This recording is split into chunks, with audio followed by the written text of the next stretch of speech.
I'm going to be taking chapter 1 where it covers everything and just glosses over it. And then later on in the year, you go, oh, Dr. E mentioned that. I've heard about some things during the school year. Outside of class, maybe I should remember those things as we're going along. Are there questions on that?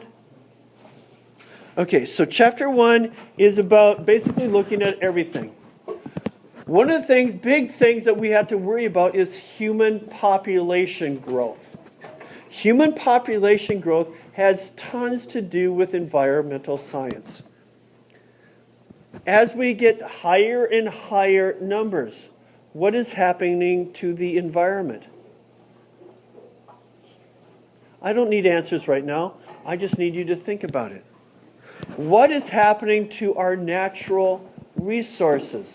What is happening to the amount of petroleum that we have?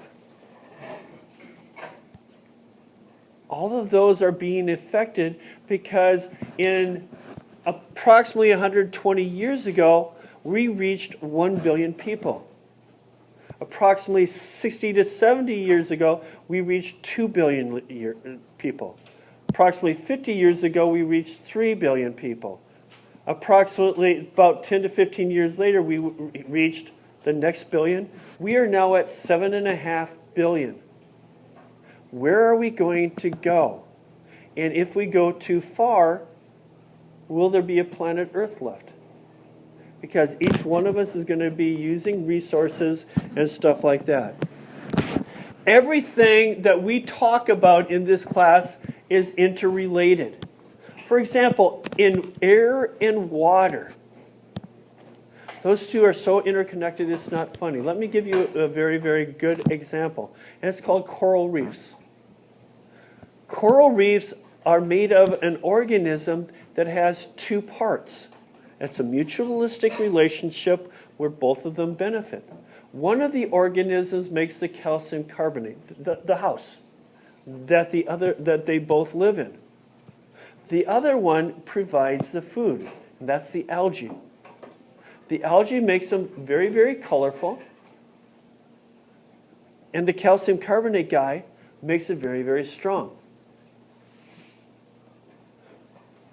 Humans are increasing, through global climate change, are increasing the temperatures of the planet Earth. The air is getting warmer, therefore the water is getting warmer. When the water gets warmer, the algae die. And when that happens, it's called coral bleaching. They go from being very beautiful, where fish can hide in them, to where Nemo, you can see him too easily. And it wrecks their environment, other organisms, because of the temperature. At the same time, one of the reasons our temperature is going up is because our levels of CO2. Our levels of CO2, just like the soda you probably drink at lunch, or you drink all the time, the CO2 makes it acidic, gives it a sharp taste. That CO2, the acidity, dissolves the coral reef, destroying it. So what's happening in the air just doesn't affect the air, it also affects things in the water. Questions on that? Now, one of the funky things that's happening, that could happen due to global climate change, is that as we get hotter and hotter, we may have more and more humidity in the air. As we get more humidity in the air, we may get more clouds. Is that going to make it hotter, or is it going to cool us off? We actually, according to computer models, don't know. There is evidence on both sides. We just don't know how it's related yet, and hopefully we don't get to that point where we're covered with clouds. How does life affect all the other things? How are we affecting everything? And how does that affect soil and rocks? If we have acid rain, back in the 60s and 70s, we used lots and lots of coal. In coal, there is sulfur. Sulfur gets up into the atmosphere, it becomes sulfuric acid. That rains down on limestone, such as buildings, and it dissolves it. is a building in New York City that had been around for about 200 years with these beautiful statues on it. After acid rain, you can't tell what the critters are. And that took about 10 years to destroy. So everything is related. Okay, in humans, our population size dictates how wealthy we are. If we get too many people or we don't have enough people. For example, Japan right now is having problems because they don't have enough workers. And they don't want people to come into their country unless they're Japanese. So they're having problems there. We're having some problems with not allowing people to come into the country. For example, in Wisconsin, the dairy industry is hurting a lot because the people that normally are taking care of the cattle are not allowed to come to Wisconsin right now. Politics is related to all of this. When one of these is exhausted, when one of these systems is exhausted, what's going to happen to the others? Since we're all interconnected, it could collapse the whole thing. Now, there is a concept out there called sustainability. Sustainability means if I continue doing what I'm doing, sustainable means that I can continue doing it forever. Because everything around me will go back to what it was because I'm not overtaxing it. If, however, I do tragedy of the commons, where I go out into the Pacific while you go out into the Atlantic, while you go out onto the Atlantic and go for cod, I fish for cod, you fish for cod, you fish for cod, we don't know how much other people are taking out of the ocean. And what's going to happen is it probably is not going to be sustainable and will wipe out all the cod. Because, you know, the only ones we're allowed to take are the big ones, which are mommy and papa, which are the ones that lead to the babies. Does anyone not follow what sustainable is? Where we only take what we need. Now, sometimes we need to look at things multiple times to understand what is happening. In this example, we're looking at Monterey Bay area. In the Monterey area, they used, back in the 30s, they would go out, the fishing boats would go out, and they would catch tons and tons of sardines. How many of you like sardines? I sort of do. I grew up with my dad eating too many of them. And so I had to, follow suit when I was a young kid. What this indicates right here, what this graph looks like, is that they overfished them. Anyone have any questions with that? After a while, there got to be less and less caught. Why? Because there were fewer boats? Heck no. They were making tons of money by catching the sardines. They wouldn't stop. It's because there are fewer fish. And then, what they looked at is this. They saw that when the anchovy catch went up, it eventually went down. And when it went down, the sardines went up. Is that because they're taking the place of them? Are they eating them? What? What could be the cause of this? Scientists believed is that the sardine fishing destroyed the sardine population. And therefore, the anchovies came in and went, oh boy, I got all this place to live. I'm happy, happy, happy. But what they found instead is because of a change in temperature in Monterey Bay, because of change in currents, that's what led to the change. And that the currents changed multiple times. And you can see here that the currents became colder. And when they got colder, the number of sardines went down. And so forth. And so as the temperature goes down, one of them the population went down, and the other population went up because they like it colder. And so it's just one population going in to the other. Are there questions on that? And so you need to fully understand what's happening to be able to make judgment on this. So what is environmental science? It's understanding how nature works. So we're going to be looking at nature quite a bit at the beginning of the year and trying to understand how does it work. And that's going to be everything from water, plants, animals, air, populations of organisms, how they interact, stuff like that. We're going to be looking at how it affects us and how we as humans affect the environment. What we're trying to strive for is educate you on how can we be sustainable. How can we continue living on this population, on this planet Earth, without destroying it? That's what our hope is. And why am I so excited about teaching you guys about it? Yeah. Daniel? Why? Why am I so excited about teaching it to you guys?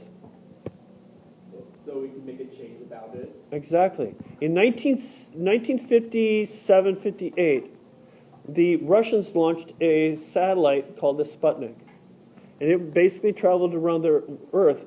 But people in the United States were freaked out because they were, actually, this is not false, they were afraid to go outside because they were afraid the Sputnik would see them picking their nose or doing whatever and report it to whomever.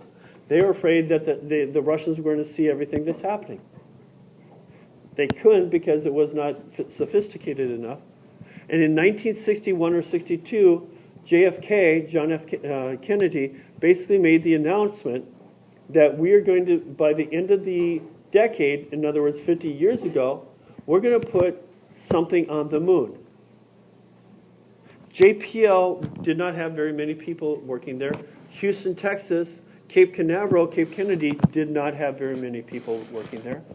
However, people who were just a little bit older than you started going, I like this idea. I want to get into that.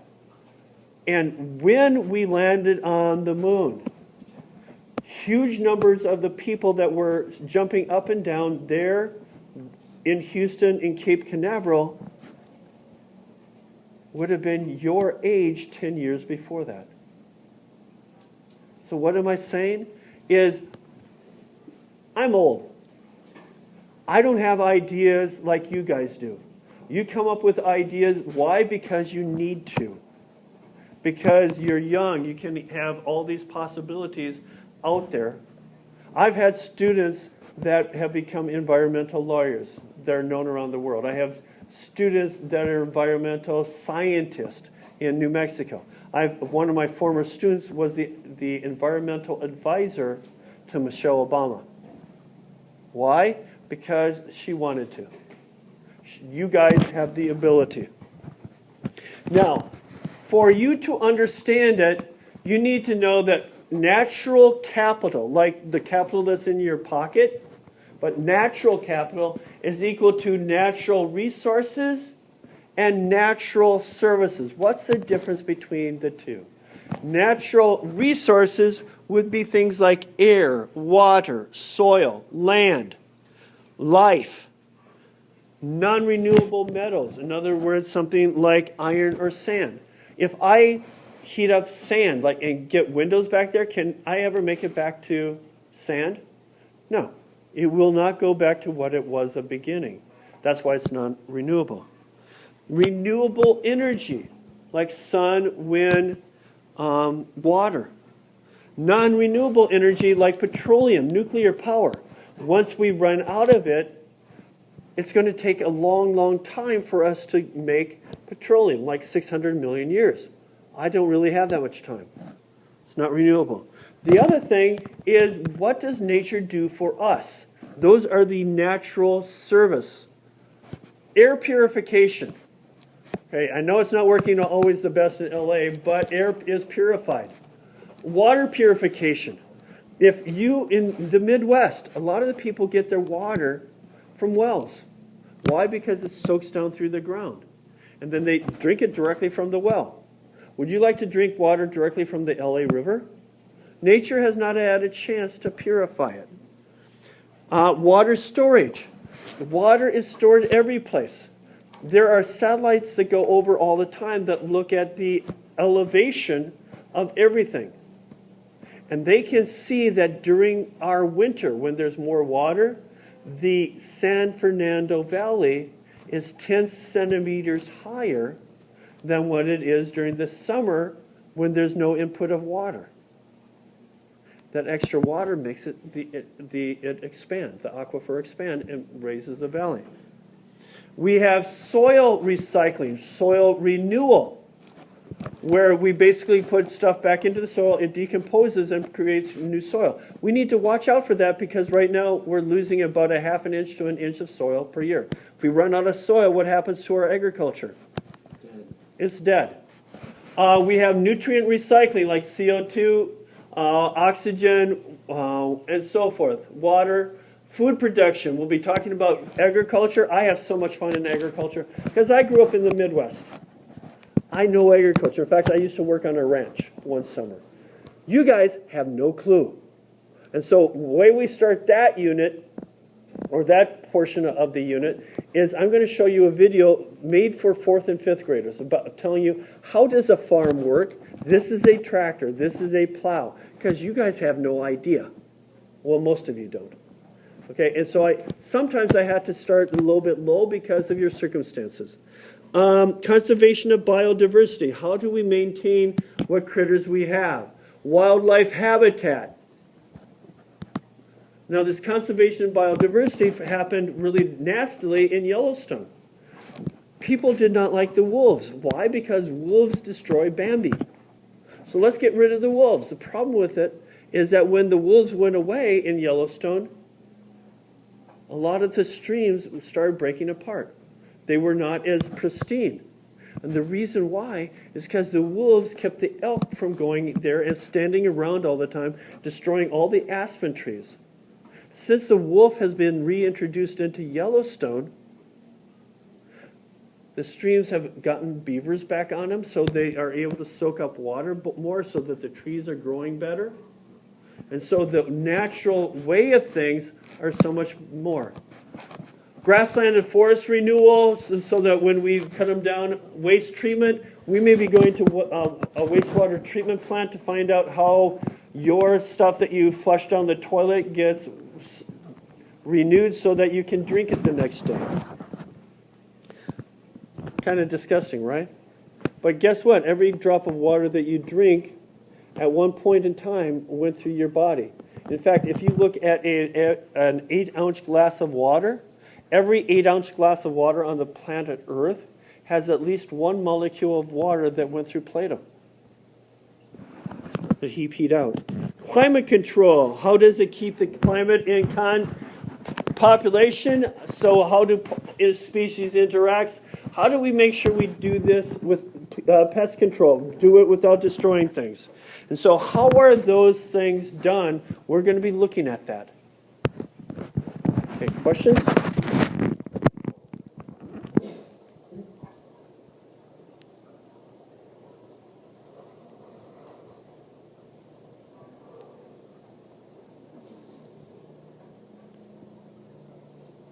Let me know, Silas. Ready? Okay. So solar capital, what is it? 99% of everything, of all the energy that we use is from the sun, including petroleum. Petroleum was from trees that lived 600 million years ago, when life was first coming up on land, so there weren't a lot of things to eat them. Most of what was here were trees, and they died, and through time they decomposed and became petroleum or coal. Here, our life is so dependent on this. We do not get any food that has not been, the energy is from the sun. But what's also interesting on that is all the energy that we get from the sun, not one joule of it, calorie of it, stays on the planet Earth. Eventually, all of it leaves. It may take a while, but eventually it leaves.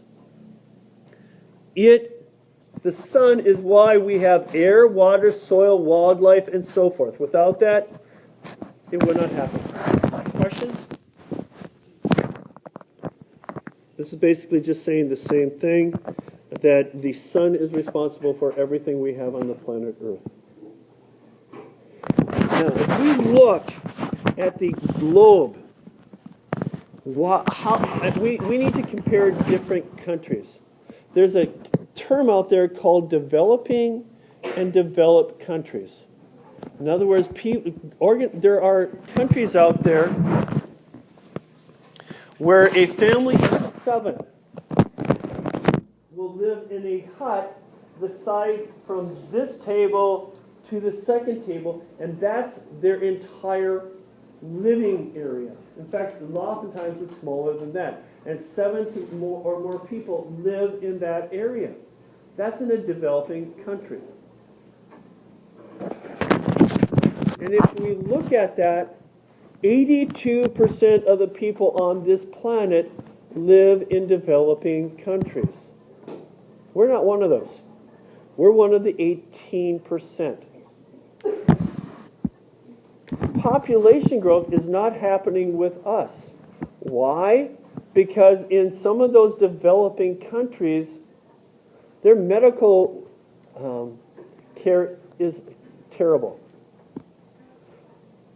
Typically, the women have tons and tons of babies. Why? Because the babies die. And the woman has like a 25% chance during childbirth of dying in these countries because they don't have any medical care. So the kids are dying, they're dying, and they have no rights.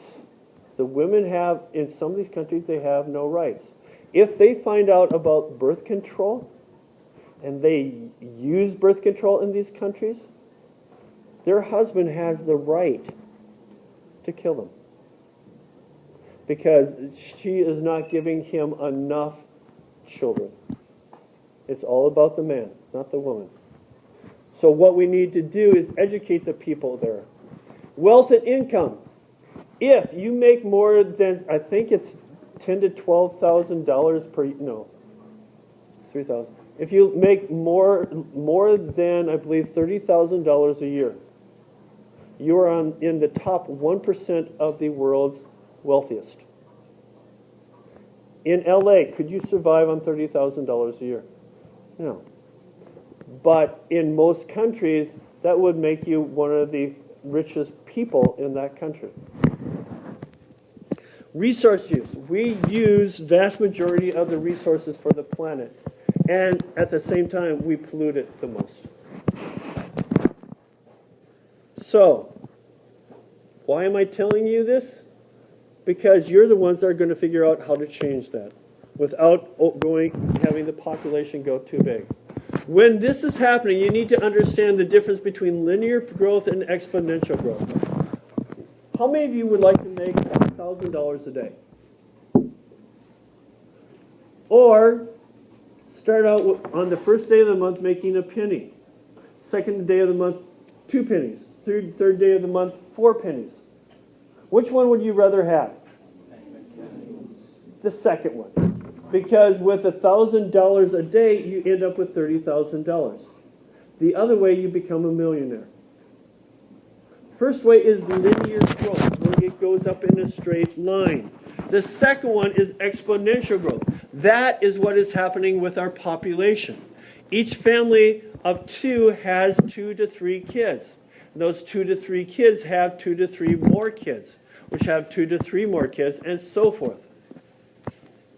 And that's why we're in exponential growth.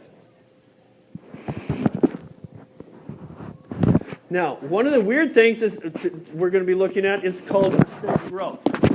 One of the math problems we're going to be doing is percent growth. And what it is called the rule of 70. Now, how many of you have money in a savings account? Most of the time, savings accounts are a joke. Because for people that are not adults, the rate of return is like 0.25%.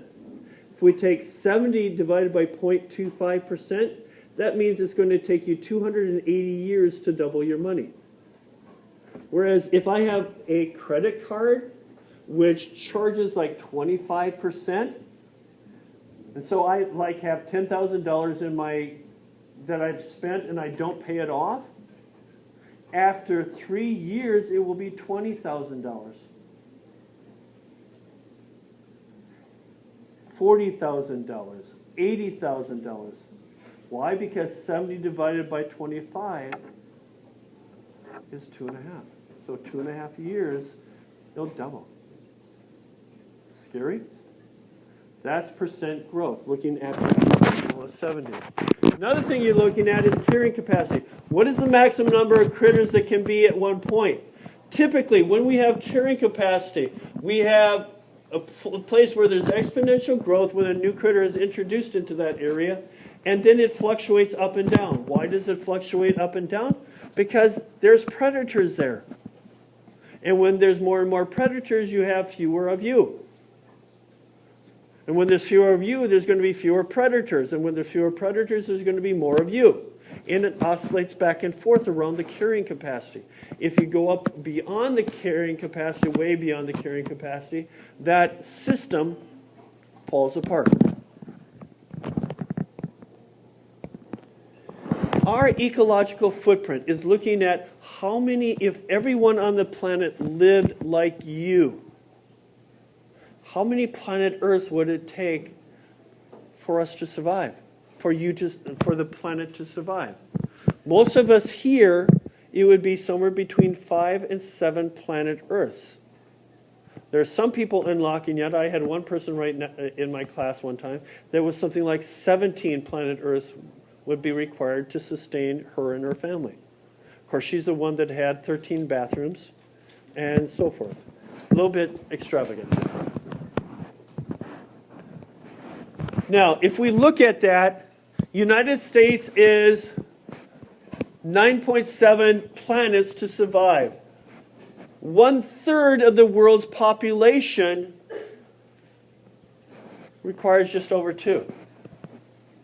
China and India, both developing countries, almost very close to becoming developed countries, are 1/3 of the world's population. We need to watch them. What's interesting about them is they are getting smart about their ecological footprint. About 10 years ago, our band went over to Beijing to perform. And when they performed, they told me afterwards, hey, Dr. E, it's kind of cool. We go out at noon, we look up at the sun, and we don't have to blink. Until the smog gets in our eyes and they start tearing too much. Then we have to blink. But the smog is so bad that you can look directly at the sun and it doesn't hurt. Now, I say China is going good with that because they're not using as much coal as they used to. They are the #1 producer of wind turbines and of solar panels. And they're putting them up like mad. They just need to get rid of the smog so some of it works. Perpetual, renewable, and non-renewable resources. Perpetual means it lasts forever. The sun. Renewable means in a human lifespan, it's going to come back like a tree. It will come back in a lifespan. Non-renewable, like fossil fuels, will never come back in our lifespan. It'll take 300 million years. I don't have that much time. Questions?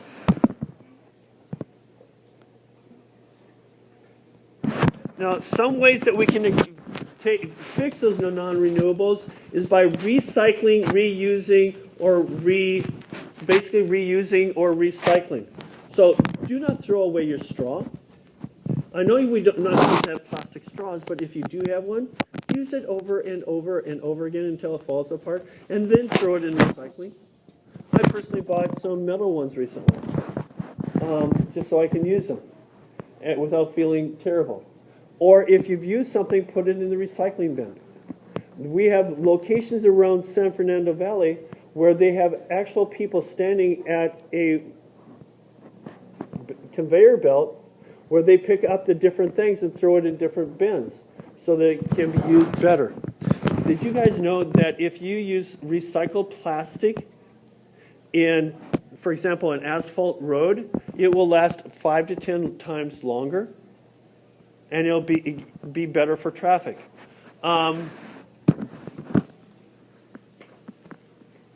Resources. Some of the renewable resources are direct solar energy, winds, tides, flowing water. Guys, don't worry about taking huge amounts of notes right now. We're going to be hitting each one of these again. Non-renewables are fossil fuels, metallic, non-metallic minerals. Potentially renewable are fresh air, fresh water, and so forth. Economic growth. When a country grows, there's two major things that they look at. Gross national product and gross domestic product. Gross national product. For Japan, their gross national product includes a Toyota factory in Kentucky. Even though it is not in Japan, it is Tokyo, it is Toyota, and therefore it is part of Japan's gross national product. However, it is not part of their gross domestic product. Why? Gross domestic product is only those things that are grown within the boundaries of that country. Questions? More developed countries, less developed countries, economic growth, and it has to do with development per capita GNP. If we look at GNP, the gross national product, divided by the number of people, we're really doing well. Some countries like China are way down there because they have so many people. They may have more money in their country, but they have so many people, it's basically not there. Open system versus closed system. Our planet is a closed system for matter. All the matter that we have on our planet has always been here. We can't get any new ones right now. It is an open system for energy. Every single ounce of energy we get from the sun, every joule of energy we get from the sun leaves. We don't keep it. It may take longer for it to leave, therefore warming up the planet Earth, but all of it leaves. Feedback loops. Last thing I'm going to talk about. Feedback loops. Positive feedback, negative feedback. Did I talk about this earlier? A positive feedback loop is one where right after Christmas I get upset because I've gained too much weight over Christmas. And therefore I step on the scale and I've gained 10 pounds. I get upset and therefore I eat more. And therefore I step on the scale and I get upset and therefore I eat more. It's a positive feedback because it keeps on getting larger and larger and larger. It's not a good thing. It's a larger and larger. Negative feedback is right after lunch, where I've had too much sugar, my insulin starts reducing the sugar so I don't have to produce as much insulin, which means I have less sugar, which means I don't have to use as much insulin. Where the two factors decrease each other through time. Are there questions?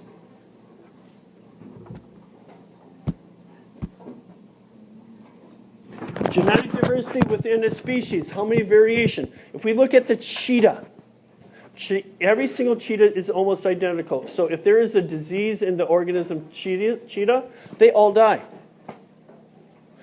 So the more genetic variation there is, like with humans, the better. Not as likely to wipe out. Species diversity. How many species do you have in an area? In the rainforest, there's tons. In fact, if you look at 1 kilometer of rainforest, there are more types of species there than there are species in the United States. And then if you go 10 kilometers away, 80% of the species are different. That's how many different types of species that there used to be in the rainforest. Ecological diversity means in Alaska, are there a lot of biomes? No, there's one. There's the tundra. At the equator, there are a lot of different types of biomes. Yes, that would have rich ecological diversity. Any questions?